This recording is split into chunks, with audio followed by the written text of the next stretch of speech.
ចាសួស្តីពុកម៉ែបងប្អូនថ្ងៃនេះខ្ញុំមកចែកវិធីសាស្ត្រធ្វើគីមជីបងប្អូនគីមជីរបស់ខ្ញុំហ្នឹងគឺងាយស្រួលធ្វើបងប្អូនហើយគ្រឿងផ្សំយើងអាចទិញបាននៅផ្សារទំនើបនិយាយរួមអត់មានគ្រឿងផ្សំអីច្រើនទេបន្លែយើងទិញនៅផ្សាររបស់យើងទៅហើយទៅលើគ្រឿងផ្សំរបស់គីមជីនិយាយរួមប្រើតែម្សៅគីមជីហ្នឹងទេបងប្អូនអាចទិញនៅផ្សារទំនើបក៏បានឬក៏ម៉ាតអីគេមានលក់ម្សៅកូរ៉េសម្រាប់ធ្វើគីមជីហ្នឹងណាហើយទៅលើគីមជីនេះយើងរសជាតិបែបខ្មែរហ្មងបងប្អូនហើយការកាត់របស់ខ្ញុំកាត់វាខ្លីៗអញ្ចឹងដើម្បីឲ្យវាចូលជាតិបានល្អហើយបើសិនជានិយាយរួមតាមចំណង់ចំណូលចិត្តបងប្អូនទេបងប្អូនចង់កាត់វែងក៏បានឬក៏ចង់កាត់ខ្លីៗចេះក៏បានដែររួមតាមចំណង់ចំណូលចិត្តរបស់យើងអញ្ចឹងណាហើយខ្ញុំកាត់ស្ពៃនឹងហើយខ្ញុំលាងវាបងប្អូនលាងវាច្រើនទឹក3 4ទឹកអីចឹងទៅមិនបាច់លាងកជ្រោកវាខ្លាំងតែយើងលាងធ្វើម៉េចឲ្យវាស្អាតទៅបងប្អូនឬក៏បងប្អូនចិត្តមកប្រទេសហើយបងប្អូនលាងវាក៏បានដែរហើយទៅលើស្ពៃខ្ញុំ3គីឡូស្ពៃ3គីឡូបងប្អូនខ្ញុំប្រើអំបិលហ្នឹង2ខាំអំបិលប្រឡាក់ស្ពៃហ្នឹងណាខ្ញុំប្រឡាក់វាម្ដងបន្តិចប្រឡាក់បែបហ្នឹងធ្វើឲ្យស្ពៃរបស់យើងវាចូលជាតិគ្នាបានល្អឬក៏បងប្អូន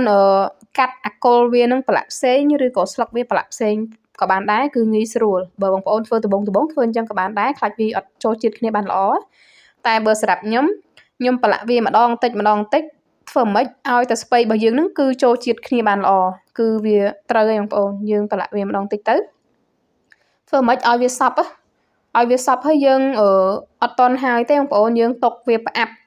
ទៅលើស្ពៃហ្នឹងឲ្យវាទន់ពេលអាគល់ស្ពៃហ្នឹងយើងច្បាច់ទៅតឹងបងប្អូនយើងចាប់វាច្បាច់ទៅតឹងមកបើសិនជាវាអត់បាក់ទេនិយាយរួមបើតាមដែលខ្ញុំធ្វើប្រហែលជា4ម៉ោង5ម៉ោងអីហ្នឹងគឺទន់ហើយស្ពៃរបស់យើងហ្នឹងទន់ហើយម្លងពេលយើងចាំស្ពៃដែលយើងចិត្តបានហើយចិត្តទន់ហើយខ្ញុំចាប់ផ្ដើមមកក្លុកគ្រឿងវាបងប្អូនទៅលើគ្រឿងហ្នឹងខ្ញុំប្រើប៉ម1សេរី1ហើយនឹងខ្ញីបងប្អូនខ្ញីមួយដុំមកហើយទៅលើទឹកត្រីខ្ញុំប្រើចំនួន100ក្រាមទៅលើបាយញ៉ាំយើងហ្នឹងយើងយក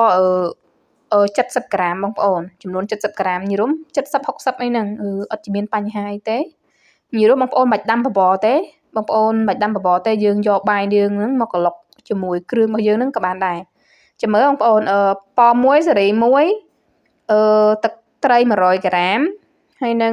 បាយហ្នឹងចំនួន70ក្រាមសបងប្អូនខ្ទឹមស1មើមធំខ្ទឹមបារាំងមួយចាហៀងហើយនឹងខ្ញីមួយដុំបងប្អូនហើយយើងក្លុកគ្រឿងផ្សំហ្នឹងឲ្យសព្វចូលគ្នាឲ្យម៉ត់ហើយចាំយើងយកមកដាក់ក្នុងកធុនស្អាតមួយមកហើយយើងដាក់ម្សៅម្ទេសគីមជីហ្នឹងចំនួន100ក្រាមចូលហើយយើងកូរវាធ្វើម៉េចឲ្យសព្វហើយកូរវាឲ្យសព្វហើយចាំយើងយកទៅប្រឡាក់ហ្នឹងហើយបងប្អូនខ្ញុំសូមបញ្ជាក់បន្តិចស្ពៃដែលយើងប្រឡាក់ដែលទន់ហើយហ្នឹងណាស្ពៃបកគោដែលទន់ហើយហ្នឹងបងប្អូនយកទៅលាងវា3ទឹកហើយអាទឹកចុងក្រោយហ្នឹងបងប្អូនសូមពូតទឹកវាឲ្យស្រស់ទឹកហើយទុកវាមួយឡែកសិនទៅឲ្យវាស្រស់ហើយចាំយើងយកវាមកប្រឡាក់គ្រឿងរបស់យើងហើយក្នុងការប្រឡាក់គ្រឿងបងប្អូនប្រឡាក់វាម្ដងបន្តិចធ្វើម៉េចឲ្យសព្វហើយទៅលើការ៉ុតខ្ញុំប្រើ2មើមចែកថាវ2មើមនិយាយរួម2មុខហ្នឹងបងប្អូនយក1គីឡូទៅហើយនឹងខ្ទឹមបារាំងដែលនៅមួយចាហៀងហ្នឹងបងប្អូនកាត់ដុំទៅបងប្អូនកាត់ដុំដាក់ចូលជាមួយដែរហើយទៅលើស្លឹកខ្ទឹមខ្ញុំប្រើកន្លះគីឡូស្លឹកខ្ទឹមណាតែបើសិនជាបងប្អូនអត់សូវចូលចិត្តអីដាក់តាមចំណង់ចំណូលចិត្តទៅបើស្លឹកខ្ទឹមណាតែបើសិនជាដាក់ស្លឹកខ្ទឹមច្រើនឆ្ងាញ់បងប្អូនតែបើអ្នកអត់សូវចូលចិត្តវារាងធំក្លិនឈួលបន្តិចតែបើសម្រាប់ខ្ញុំអត់ជាបញ្ហាទេខ្ញុំដាក់វាបានហើយខ្ញុំដាក់ការ៉ុតចែកថាវហ្នឹង2មុខហ្នឹង1គីឡូហើយស្លឹកខ្ទឹមកន្លះគីឡូញីរុំខ្ញុំច្បល់វាម្ដងបន្តិចហើយបានខ្ញុំដាក់ស្ពៃចូលស្ពៃហ្នឹងខ្ញុំច្បល់វាថ្នមដែរតែធ្វើម៉េចបងប្អូនប្រឡាក់មិនក៏បានដែរធ្វើម៉េចឲ្យវាសព្វចូលជាតិគ្នាបានល្អយើងប្រឡាក់ធ្វើម៉េចឲ្យវាចូលជាតិគ្នាហើយខ្ញុំប្រឡាក់វាម្ដងតិចហើយចាំខ្ញុំយកទៅដាក់ក្នុងឆ្នាំងដែលខ្ញុំត្រូវផ្អាប់វាហើយយើងប្រឡាក់វាមកធ្វើម៉េចបងប្អូនដូចខ្ញុំនិយាយចឹងប្រឡាក់មិនក៏បានដែរធ្វើម៉េចឲ្យវាសព្វគ្នាបានល្អហើយយើងអត់មានថែមគ្រឿងផ្សំអីទៀតទេបងប្អូនគ្រឿងផ្សំគឺដាក់តនៅក្នុងដែលយើងក្លុកហ្នឹងទេ ហើយជាតិផ្អែមអីវាចេញមកពីបន្លែហើយនឹងផ្លែឈើដែលយើងបានក្លុកជាមួយគ្នាហ្នឹងហើយអត់បងប្អូនអត់បាក់ថែមប៊ីចេងស្ករអីអត់មានទេហើយពេលយើងប្រឡាក់វាហើយហ្នឹងយើងយកវាទៅផ្អាប់ទុករយៈពេល1យប់ឬក៏បងប្អូនចូលចិត្តជូរបន្តិចបងប្អូនអាចទុកវាដល់2យប់ញរំ1យប់ហើយ1ថ្ងៃទៀតអញ្ចឹងណាបងប្អូនអាចទុកអញ្ចឹងបានតែបើសម្រាប់ខ្ញុំ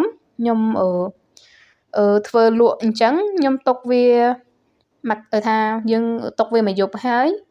ស្អែកឡើងយើងរៀបចំដាក់ប្រអប់ឬក៏ដាក់អីទៅយើងអាចយកទៅដាក់នៅតាមតូបឬក៏មានភ្ញៀវអីគាត់កំងយើងដាក់ជូនគាត់ទៅ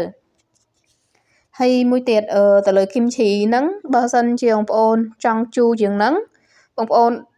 ទុកវាដូចថា1យប់ហើយ1ថ្ងៃទៀតអញ្ចឹងណាហើយការផ្អាប់របស់ខ្ញុំលាយសពអស់ហើយខ្ញុំដាក់ចូលក្នុងឆ្នាំងហ្នឹងហើយខ្ញុំយកអីរុំវាចិត្តមកខ្ញុំសកត់វាបន្តិចបងប្អូន